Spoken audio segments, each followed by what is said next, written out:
Jadi Pak Duta Besar ini perusak akidah Ahli Sunnah wal Jamaah. Karena orang-orang itu zaman ngaji Bali Maksum itu diberitahu kalau malaikat itu tidak punya bapak. Ternyata dia menamakan diri Abu Jibril. Jadi saya tidak tahu itu betapa mangkalnya malaikat Jibril nanti ketika ketemu itu, karena itu ngawur sekali itu secara akidah, karena Jibril tidak pernah punya bapak. Nah, kemungkinan kedua, beliau itu sangat alim. Kalau itu iya ya barokahnya bapaknya, bukan barokahnya dia. Karena Jibril dalam bahasa Ibrani itu Abdullah. Jadi Jibril, Israfil, Israel itu makna lainnya dari kata Abdullah. Jadi Abu Jibril bisa diganti Abu Abdillah. Berarti ya normal. Memang bapak dari seorang anak yang berjuluk Abdullah itu normal. Tapi saya yakin Pak Dubes tahunya ya baru tak kasih tahu ini. Jadi dulu itu gaya-gayanan supaya orang takut sehingga disebut Abu Jibril.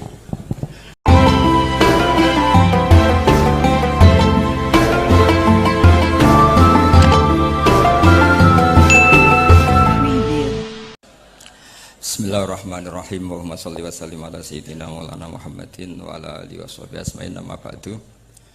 Sedanten keluarga besar Bali Maksum yang sangat kula hormati, wabil khusus pernah Mbah kawula Kiai Haji Atabik Ali, Mbah Nafisa, Mbah Hanifah, Mbah Ida sedanten. Karena saya ini min dzurriyyati Mbah Umar bin Arabi. Saya cucu dari Mbah Umar lewat Fatimah binti Abdul Khalik bin Umar. Jadi mbah saya kandung itu sepupu dengan Kiai Hamid Pasuruan. Jadi saya ini saudara dengan keluarga besar Lasem yang saya hormati, Kiai Haji Najib Abdul Qadir dan aparat negara yang sangat saya hormati. Ini yang pertama saya sampaikan sedekah Gus Zofur karena benar-benar dobos betul memang ini. Jadi Pak Duta Besar ini perusak akidah Ahli Sunnah wal Jamaah. Karena orang-orang itu zaman ngaji Bali Maksum itu diberitahu kalau malaikat itu tidak punya bapak. Ternyata dia menamakan diri Abu Jibril. Jadi saya tidak tahu itu betapa mangkalnya malaikat Jibril nanti ketika ketemu itu, karena itu ngawur sekali itu secara akidah, karena Jibril tidak pernah punya bapak. Nah, kemungkinan kedua, beliau itu sangat alim. Kalau itu iya ya barokahnya bapaknya, bukan barokahnya dia.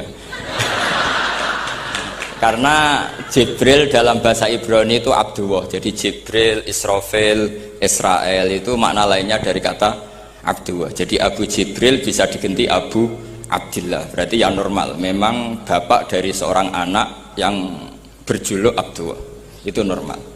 Tapi saya yakin Pak Dubes tahunya ya baru tak kasih tahu ini. Jadi dulu itu gaya-gayanan supaya orang takut sehingga disebut Abu Jibril. Tapi itu barokah sekali dalam konteks Indonesia, karena biasanya yang pakai alias-alias itu teroris. Ini duta besar tapi pakai alias-alias itu. Jadi ini barokah sekali. Jadi saya tidak akan panjang lebar karena ini tidak spesialisasi saya ngaji umum. Saya biasa ngaji itu urut. Karena saya ini korban ngaji tidak urut, sehingga saya ini fanatik ngaji urut. Saya ingat saya ngaji di depan umum tak ingat belum sampai 5, mungkin pernah di hallnya Kiai Hamid Pasuruan, di Gus Ali, di Lirboyo sekali, terus di sini, berarti ini keempat. Dan itu tidak keahlian saya. Jadi kalau tadi ada orang yang ahli mik kayak Duta Besar tadi itu luar biasa. Itu orang kok sampai ngawur seperti itu di depan para kiai. Saya tuh nggak kebayang itu di depan Gus Najib, di depan gurunya Pak Atabik, muji Pak Atabik dari segi karena menguasai ilmu keindahan wanita itu kan tidak sopan sekali. ini sangat tidak sopan. Ya tapi nggak apa-apa, itu bagus lah. Artinya bagus itu jujur, memang dari asli nggak sopan itu. Jadi kalau pura-pura sopan malah nggak bagus itu. Jadi ya kita ambil positifnya itu. Jadi kalau beliau tidak sopan itu orang yang jujur gitu. Tapi kalau beliau sopan malah aneh. Biasanya tidak sopan kok sopan itu. Teruskan, dan tentu yang sangat saya hormati mertua dari Gus Sofur, Pak Jirjis. Saya ini orang paling takut Pak Jirjis karena beliau dulu pernah ingin Gus Sofur di sini sebagai pengajar tafsir, tapi diambil lagi oleh abahnya, sehingga saya ini orang paling nggak siap ketemu Pak Jirjis karena proyeksi beliau itu akhirnya ya berhasil, tapi di negara lain, finahyatin ukhra, yaitu sarang, karena beliau inginnya sistem pengajaran tafsir besar di sini, tapi akhirnya Mbah Mun menghendaki di sarang. Saya cerita sedikit tentang Mbah Ali Maksum dan Mbah Mun, dan karena beliau juga teman Mbah kandung saya di Termas. Mbah saya kandung Mbah Sidik dulu ngajinya juga di Termas. Ki Hamid sepupu Mbah saya putri juga di Termas. Kata Mbah Mun tuh gini, wong nak dia anak jagone kok dipek wong repot. Dulu yang ma'ruf murid sekaligus juga putra yang alim alamah memang Mbah Ali. Ketika di Kerapyak, sehingga orang yang ingin alim ke Mbah Maksum itu ya ke Kerapyak. Akhirnya Gus Mus, beberapa kiai besar masuk Gus Dur ngajinya di Kerapyak. Kiai Makhrus juga gitu. Dulu orang ingin alim tuh ke Gedongan, karena Kiai Makhrus ke Lirboyo, semua orang Cirebon kalau ingin alim ke Lirboyo karena Gus Makhrus di Lirboyo. Saya menangi Kiai alim Sedan, itu dulu ngajinya di Jampes, di Kiai Marzuki. Ketika Kiai Marzuki jadi di Lirboyo, akhirnya ke Lirboyo. Kiai Hamid Pasuruan juga gitu, Pondok Fakhriyah dulu yang masyhur bil wilayah wal alim ya Kiai Hamid, tapi beliau di Pasuruan akhirnya yang ingin istifadah ke Pasuruan. Jadi intinya ini dengan tanda kutip pembajakan para gus-gus besar ini bahaya kan kira-kira gitu. Sehingga kiai-kiai alim itu terus kepikiran, nah anakku itu manggon nunggu piye gitu. Jadi termasuk itu ilmunya bapak saya sebetulnya. Saya ini kecelok mantu Sidogiri. Kontrak pertama kata bapak, tapi ora oleh teng Sidogiri nggih, kersane pondok kula mboten mati. Jadi memang itu ada ilmunya. Saya tidak tahu itu ilmu yang lazim apa enggak, saya tidak tahu. Ketika saya ini tahadus bin nikmah, saya ini lama sekali mengkaji kitabnya Mbah Ali Maksum Hujatul Ahlussunnah wal Jamaah sebelum diundang, dan saya tidak pernah bayangkan diundang di sini. Dan kalaupun pernah ya semoga benar-benar pernah, tidak diulang lagi, jadi hanya kenangan gitu. Karena saya memang spesialisasinya di ngajar. Saya diminta Gus Afif ngajar di Mahat Ali, saya senang sekali. Tapi kalau pidato depan umum gini pasti kalah-kalah yang sudah punya gelar ad-dobosi tadi itu, wah gitu. Pasti kalah saya, bukan mungkin kalah tapi pasti kalah. Karena saya nggak bisa membayangkan jadi duta besar Arab Saudi ketemu Raja Salman apa, beliau bisa cerita yang syair yang nggak jelas-jelas itu. Artinya kita bangsa Indonesia itu malu punya duta besar yang keahliannya syair-syair yang nggak jelas itu. Nah itu kemungkinannya duta Arab ini nuruti, kerajaan Arab nuruti, musuh nggak jelas terus turuti mari repot gitu. Itu ada beberapa kemungkinan. Nah terus pembelaan saya terhadap yang enggak, makanya ini ngajinya harus khatam. Sebetulnya hadis itu ada terusannya, itu di kitab Firiha Billahil Haram. Itu Sayyid Muhammad ngendikan babu istihbabi dukhulil bait, kemudian diteruskan babu karohati dukhulil bait. Itu dalam satu bab. Jadi ketika Rasulullah Fathu Makkah itu senang sekali, sampai saking senangnya minta kunci sama Utsman bin Talha al-Hajabi itu. Akhirnya Nabi saking cerianya masuk Ka'bah. Tapi setelah keluar dari Ka'bah, Nabi itu kelihatan tersiksa, hazinan, kelihatan tersiksa. Sayyidah Aisyah akhirnya tanya, kenapa engkau ketika masuk senang sekali, ketika keluar susah sekali? Kata Rasulullah SAW, dan ini partai kita, partai yang insya Allah nggak akan masuk Ka'bah sampai mati. Kata Rasulullah, saya takut kalau itu dipandang umatku sebagai keharusan, terus mereka tersiksa kalau tidak bisa masuk Ka'bah. Sehingga Pak Dubes harus diketahui, banyak juga ulama yang mengatakan masuk Ka'bah itu makruh. Karena takut dianggap sunnah yang memberatkan. Itu ada kitabnya. Tidak adobosida, ini ada kitabnya. Jadi kalau yang mengatakan sunnat, dia monggo mawon yang berkesempatan lewat tadi siir-siir bohong tadi. Dia monggo. Tapi yang meyakini atau yang ditakdir tidak bisa masuk, pakai kaul yang mengatakan bahwa Rasulullah akhirnya hazinan, akhirnya susah karena takut kalau umatnya menjadi tersiksa karena tidak bisa masuk Ka'bah. Terus ini yang terakhir, karena ini kenangan saya dengan Mbah Ali Maksum. Saya menangi beliau itu kelas 4 SD ketika beliau ngisi di Mbah Hamid Bedowi. Mbah Hamid adalah satu-satunya santri yang sama Mbah Ali Maksum itu tidak boso. Sama Mbah Ali Maksum itu tidak boso.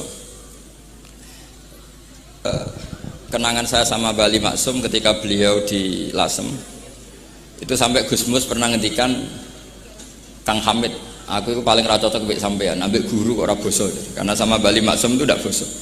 Terus kata Mbah Hamid Bedawi, "Lah wong iku ponakanku," katanya.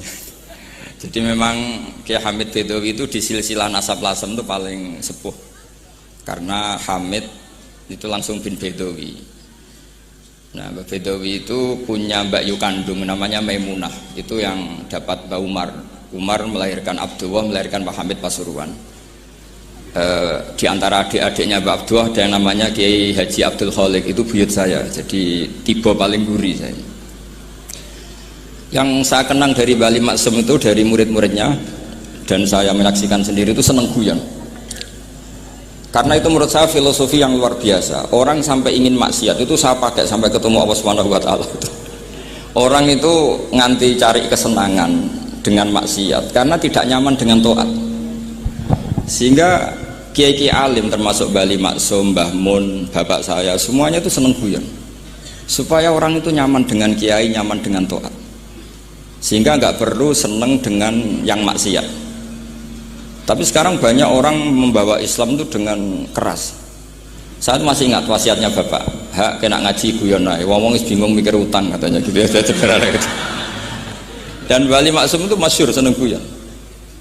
Bapak saya itu pernah ngajak saya mau ke pondok, santri-santri pas guyon itu kembali, gak sida jong santri lagi guyon. Kayak nopo Pak? Guyon itu barang mewah. Santri itu kadang telat wesel ra duwe, iso guyon itu luar biasa, makanya jangan diganggu gitu. Meskipun resikonya keterusan guyon double kayak tadi.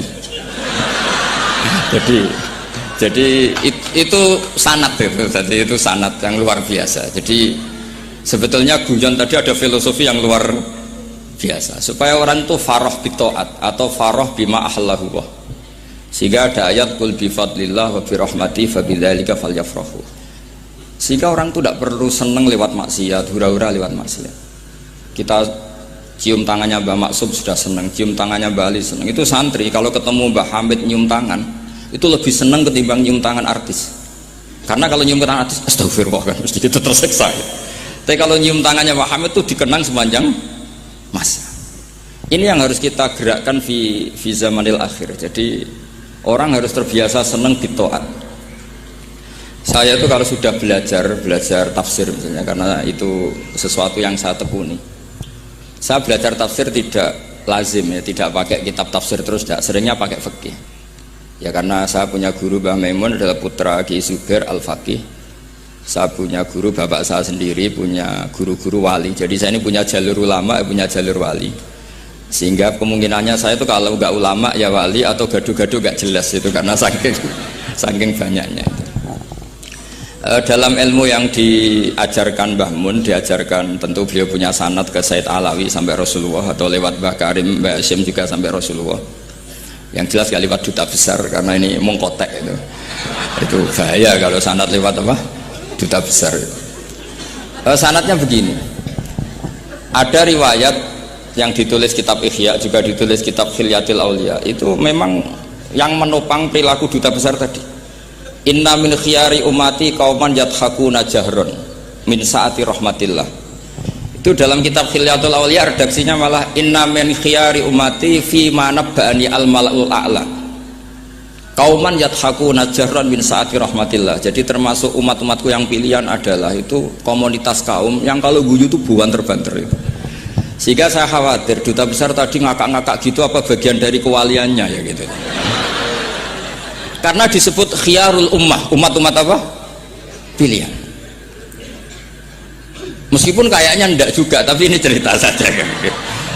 Jadi inna min khiyari ummati fi man nabbani al malul a'la qauman yadhakuna jahran min saati rahmatillah. Lalu saya mikir kenapa itu jadi khiyarul ummah. Bali itu masyhur seneng guyon. Mbah Mun ya masyhur seneng guyon. Bapak saya seneng guyon. Saya dulu itu iskal, ada kaji itu terkenal agak punya will itu, ya agak maksiat, agak ceritanya ini agak katut juta besar tadi, makanya saya ngomong perempuan. Kaji itu agak ada gosip suka willy. Ketika Mbah Mun ketemu bapak saya itu bilang begini, "Lho Nur, bapak saya namanya Rosalim, apa iku ayu kok nganti kaji ku senang?" "Lho ayu, Mbah." Bahkan tentang ayu, saya dulu eskal kenapa Kiai bakas wong ayu ini. Tapi setelah saya tambah alim, tambah tahu itu, sama harus ikrar memang tambah alim, paham itu artinya tambah alim. Akhirnya Mbah Mun cerita gini, nah aku kefikian malah jadi kodaf. Jadi kodaf misalnya gini, Anda terlalu Islam serius, pasti komentarnya gini, kaji kok demenan, kaji kok katut wedoan. Serius tapi akhirnya menabrak satu aturan yang dilarang Allah SWT. Itu kalau kamu menuduh zina jadi kodaf, kalau kamu bilang kaji kok katut wedok jadi suudzon. Maka bahasan yang netral adalah, lo ayu no kok nganti katut ya. Ayu bah, iya ya wajar, wong mesti katut wong ayu gitu. Itu filosofi. Jadi di balik guyon itu ada trik untuk menghindari ke fikih atau ke ketentuan fikih yang salah. Yaitu kalau kamu kejebak ekstrim, kaji kok seneng wong ayu, kaji kok demenan, maka berarti Anda kodaf. Kodaf itu menuduh orang lain yang nggak jelas apa buktinya. Maka guyon ini satu-satunya cara menghindari kesalahan yang lebih fatal. Sehingga di sini dibutuhkan kemampuan seni mengelola agama supaya agama ini tetap ceria. Saya berkali-kali cerita kalau ngaji, Imam Syafi'i itu kalau ditanya, diberitahu orang yang nyium tangan jenengan, yang di depan jenengan itu hormat, itu di luar ngerasani jenengan, bully jenengan. Jawabnya Imam Syafi'i itu tertawa-tawa, baguslah berarti saya wibawa, di depan saya buktinya tidak berani kata. Jadi enteng saja, dijawab enteng saja, baguslah berarti saya wibawa, nyatanya di depan saya tidak berani. Tapi banyak orang membenci jenengan karena fikih jenengan. Jawabnya Imam Syafi'i seneng lagi, baguslah, nggak seneng saya pasti nggak pernah ngutang saya. Coba kalau kamu seneng juta besar itu pasti minta tolong, mau masuk apa saja lah. Tapi kalau benci Pak duta besar pasti malu kan minta tolong. Untung mana kamu dibenci orang sama disenangi orang. Karena kalau dibenci orang yang benci itu pasti tidak utang kamu, tidak ngerepoti kamu, tidak senang. Jadi Imam Syafi'i itu ngadepi dunia itu enteng saja, diberitahu itu orang itu nggak suka kamu gini-gini, ya bagus lah. Sehingga beliau ngendikan terkenal sekali, waman asa'a ilaika faqad atlakoka, orang yang berbuat buruk sama kamu berarti membebaskan kamu, karena orang ini pasti gak akan ngerepoti kamu. Jadi ulama-ulama dulu ciri khasnya adalah ar-ridho anillah, melihat apa saja itu sudah ridho, dan ridho itu ekspresi paling gampang ya ceria, seneng. Nah kemudian tadi kan saya bilang terakhir ini, yang paling terakhir saya baca trik menjaga perbedaan ini tetap kondusif. Saya neliti kitab Bali Maksum sampai khatam, termasuk kitab yang saya letakkan di kamar khusus itu diantaranya ada kitabnya Bali Maksum, Nadoman Sulam Taufiknya Mbah Hamid yang karangan orang-orang Indonesia. Tentu terbanyak ya kitabnya Mbah Mun, Mbah Zubair. Bahkan saya masih punya catatan tangan tulisannya Basim Asyari karena beliau pernah nyurati buyut saya ketika khatam Sahih Muslim yang keluarga Kudus. Terus banyak lah saya punya, termasuk saya punya tulisan tangannya Kiai Fakih Mas Gumambang, gurunya Mbak Zubair. Saya memang dokumenter kitab, sehingga saya maaf sekali kalau pidato umum itu memang saya tidak keahlian saya. Karena itu harus dobes, itu tidak keahlian ulama, dobes itu tidak keahlian ulama. Ini saya baca singkat, tapi semoga ini barokah karena ini kholnya Bali Maksum. Semua mubalek tadi pakai catatannya sendiri, jadi itu ngekholi dirinya sendiri. Ini saya pakai orisinil kitabnya Bali Maksum. Jadi saya mungkin penceramah terbaik karena sesuai konteksnya gitu. Lah ini enggak. Ini kholnya Bali Maksum, cerita syairnya sendiri tentang rokok lagi. Bolot lagi. Yes. Ya semoga diampuni oleh Allah Subhanahu wa taala. Ini ngendikane beliau tentang meminimalkan konflik. Ini saya baca di bab Al-Mithalul Awal. Jawazu hibati thawabil qiraah wa shadaqah lil mayyit wa wusuli thawabil qiraah wa a'malid birril mayyit. Kita berkeyakinan bahwa yasinan, tahlilan itu sampai ke mayit. Itu boleh kita hadiahkan dan sampai ke mayit. Kata Bali Maksum, wa huwa min masailil furu' al khilafiyah. Fala yajuzu bi sya'nihi itharatul fitan wal jidal wal inkar. Alal qail wal amili bihi wala alal mukhalif. Ini dari awal masalah khilafiyah. Sehingga gak perlu jadi konflik yang berkelanjutan, baik kita menuntut yang melakukan itu atau menuntut yang menentang itu. Karena dari awal ini masalah furu'iyah. Sing nglakoni nggih monggo, sing nentang nggih napa? Monggo. Selama ini kan kita yang melakukan memaksa orang lain menerima, yang menentang memaksa orang lain menghentikan. Ini tidak fair kata Bali. Kata beliau itu gak fair. Wala yang bagi ayaqa bainahuma ma la yang bagi wuquhu bainal akhwaini muslimaini. Kata beliau, wala in kana lil mani'i mustanadun fa inna li ghairihi mustanadan kadzalik. Kalau yang melarang tahlilan, melarang yasinan dikirimkan ke mayit itu punya mustanad, punya sanad. Yang bagi yang membolehkan juga punya sanad. Kalau ada kiai yang kalau pidato nangis itu sanadnya banyak dan benar. Tapi yang uraan kayak Pak Duta Besar juga banyak. Semuanya ada sanad.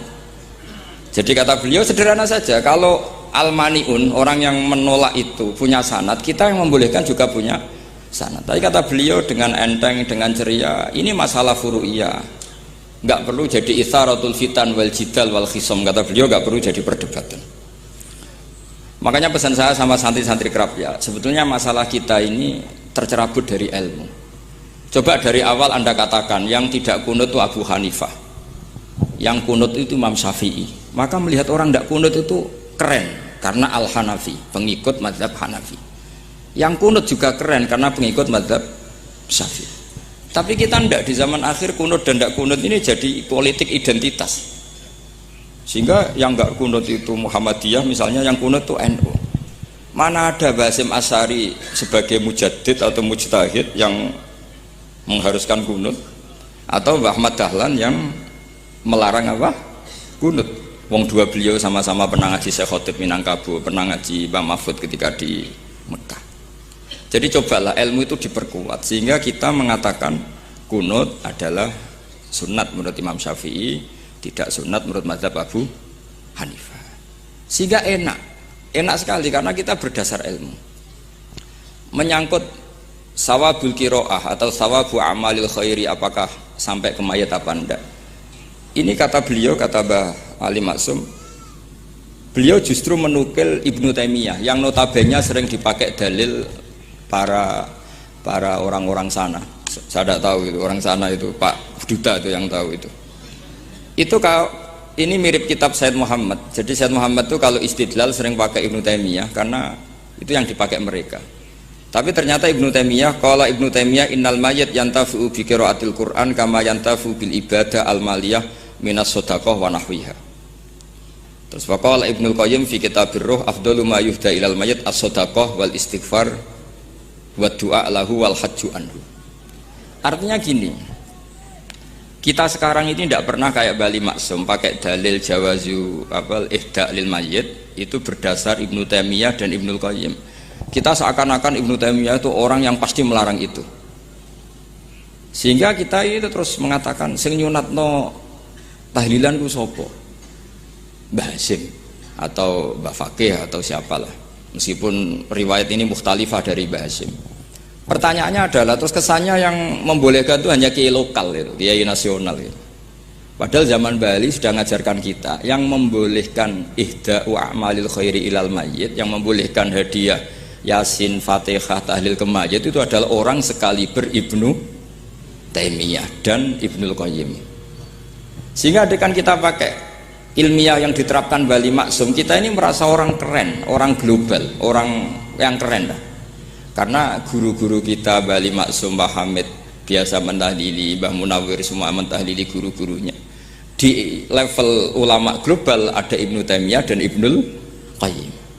Tapi karena kita tidak baca, seakan-akan tahlilan itu hanya tradisi lokal yang tidak di ACC, tidak disetujui ulama kelas internasional.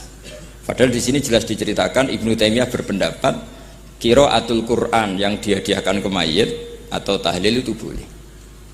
Jadi ini sangat penting supaya orang itu pakai tradisi ilmu. Saya pernah ngaji sama Mbah Mun, diberitahu kalaupun Rasulullah pernah kunut sekali, biasanya perdebatan kan oke, Rasulullah pernah kunut tapi ahyanan. Pertanyaannya adalah setiap Nabi pernah melakukan sesuatu itu akan menjadi sunnatan mutaba'ah apa enggak? Tentu jawabannya iya. Nabi meskipun melakukan kunut andekan hanya sekali, tapi karena pernah dilakukan Nabi, maka kebaikan ini akan menjadi sunnatan muttaba, sunat yang harus kita ikuti terus atau boleh kita ikuti terus. Jadi nggak boleh misalnya Rasulullah itu puasa Senin Kemis juga ahyanan, tidak selalu. Rasulullah itu tofa rokiban juga ahyanan, bukan selalu. Tapi apa saja yang pernah dilakukan Nabi maka berstatus itu akan sunat ila yaumil kiamah. Sehingga nggak bisa misalnya di hadis itu ahyanan, kemudian kamu beristidlal ini boleh dilakukan hanya ahyanan karena Nabi juga melakukan hanya ahyanan. Tidak bisa seperti itu. Sekali Nabi pernah melakukan itu dan tidak dibatalkan lewat nasah mansuh, maka kesunatan itu ila yaumil kiamah. Sehingga Imam Syafi'i cara berpikir meskipun Nabi kunut ahyanan, kalaupun itu ahyanan tentu kunut itu akan sunat ila yaumil kiamah. Bagi yang tidak mensunatkan ya monggo, itu ada Abu Hanifah. Makanya kata Mbah Maksum, kata Mbah Ali Maksum di sini diberi muqaddimah, wa huwa min masailil furu' al khilafiyah fala yajuzu bi sya'nihi itharatul fitan wal jidal wal inkar alal qail wal amili bih wala alal mukhalif. Jadi kita sendiri disarankan beliau, kamu juga gak usah nantang debat sama mukhalif karena dari awal sudah masalah-masalah yang apa? Khilafiyah. Lalu terakhir pilihan-pilihan terus kemudian tetap memancing polemik. Saya mau cerita lucu di Ihya. Ihya yang katanya kitab sakral itu ya punya sisi lucu, sisi unik. Nabi Musa sebagai Nabi Bani Israel itu sering digugat karena orang Israel itu tukang debat. Terus Nabi Musa minta ijazah, ya Allah saya kasih ijazah seperti tadi. Beliau minta ijazah Mbah Mun tadi. Minta ijazah yang supaya orang itu tidak bisa berkata buruk sama saya. Semuanya muji saya. Jawabannya Allah itu unik. Ya Musa hadza syai'un lam asna'hu li nafsi fa kaifa asna'uhu bika.